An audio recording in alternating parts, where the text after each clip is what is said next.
dhulka aad ku dhalatood dhalinyaro ku noqotood ku dhaqmaysay waayo inta dhimana noloshaada ku dhamaysa aad tiri. Holkan oo lagu magac daray boqorada ayaa gabayadan lagu soo bandhigay. Abwaan Cabdullaahi Bootaan ayaa Soomaaliya uga qayb galaya munaasabada furitaanka ciyaaraha Olombikada ee Britain oo ay martigelisay. Waxaa la isugu yimid beerta Jubilee Garden ee salka ku haysa London Eye. qadar kadibna waxaa soo dul istaagtay diyaaradii siday gabayada hal abuurayaasha ee ka qayb galaya xafladda furitaanka ciyaaraha Olombikada. waxaana bilowday inay soo daadiso amba ay qubto gabayo kor u dhaafiyay ilaa 100,000 oo gabay. gabayada la qubay ee 100,000 ayaa waxa ku jira gabay uu tiriyay Abwaan Cabdullaahi Bootaan Xasan oo isna kamid ah gabayada uu uga qayb gali doona ciyaaraha ka furmaya magaalada London. munaasabadan ayaa loogu magac daray munaasabadii roobka gabayada. Abwaan Bootaan waxa kamid tahay gabayaasha Soomaalida. halkan aan taaganahay runtii waa London Eye helicopter ayaa dusheena taagan waxa la soo daagay 100,000 oo gabay oo gabayada ay ku jiraan farxad intee la eg bay ku gelinaysaa maanta gabayada adiga aad tirisay qaar kamid ah in diyaaradan laga soo daadiyo oo aad kamid noqoto wadamada caalamka ee gabayada ka tirinay ciyaaraha Olombikada.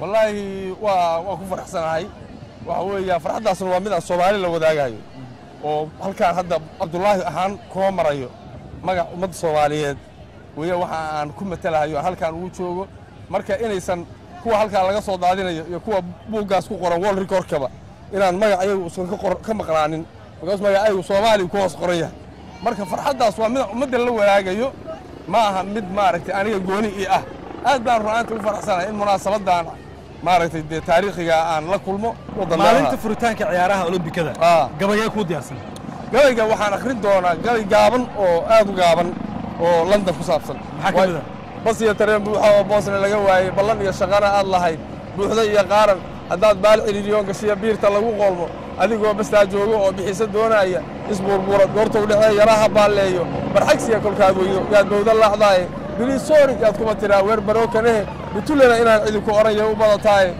dadku biisigu wada yahay badi markaad eegto buuq bay ku wada fooraraan baybar soo baxay misna waa isbeeqaaqayaan sida basaaskii oo baasha oo si ishay balac ka siiyaan kolkaas laba baxdayda timaad aad ugu maqashay bulaankii isku baxay ka kolka boqol la mooday marka hore baxba iga fuqdo waan u bogayahay markay si badshaan baan dhahay ya bas ka dhahay biin iyo xumaan kama ahe waa baxaligay afkii aan bayaan loo fahmayn loo masii bogay bartiisu yaqaan ruux noqda shay ma biirsaday badowna waxad ka tahay daawadeed barasho weeyaan.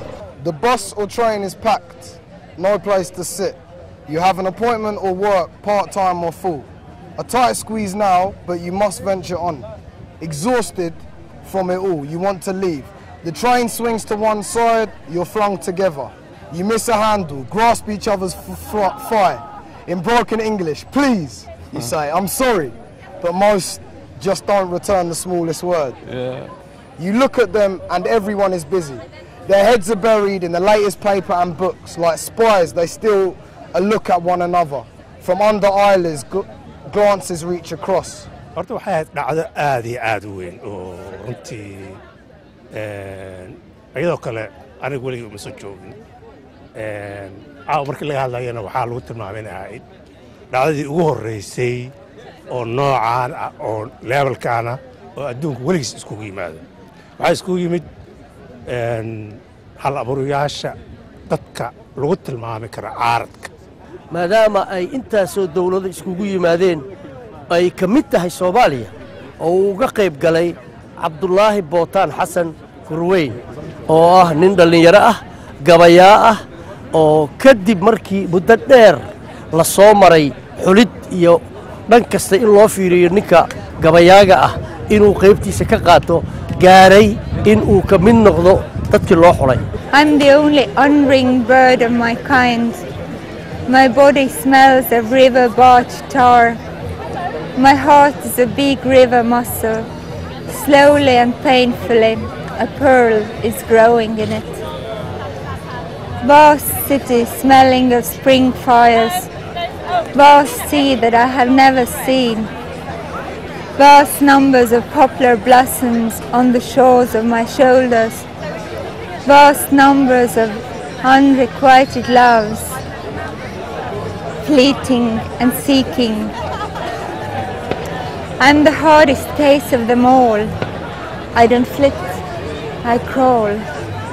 si kastaba ha ahaatee munaasabadan gabayada adduunka ayaa markii ugu horeysay lagu qabtay magaalada London inkastoo dalka Ingiriiska uu martigeliyay ciyaaraha Olombikada ee 2012 Ibrahim Umar Baafe wararka Universal bartamaha magaalada London